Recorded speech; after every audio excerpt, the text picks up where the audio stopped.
Right. So in today's lab, we learned how to control the servo motor in its different points and different speeds and acceleration and velocity, which I will be showing you today in this video.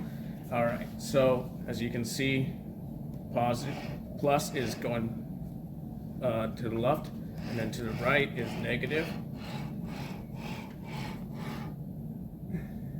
All right. So the first point is, let's make it 10,000. Send 10,000. So now you can see it kind of goes a little bit of distance forward and backwards. So now if we change it to, let's say, 25,000, you can now see it's going further forward and further forward and further backwards. So that's my second point. My third point is, let's say, 35,000. Now that's even further. You're going to go forward even further and backwards even further. So now we can change the speed, velocity, which is revolutions per minute is the velocity. So let's do 500 velocity. It's probably going to be really slow.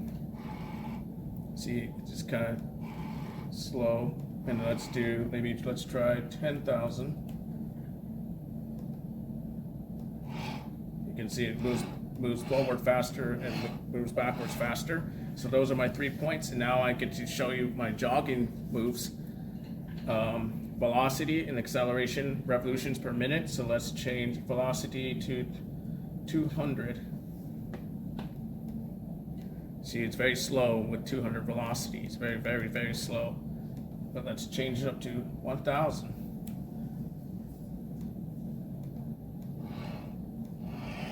You can see it's faster now. And then maybe let's do 1,500. See, it just gets faster every time, and now we can change the acceleration to 1,000.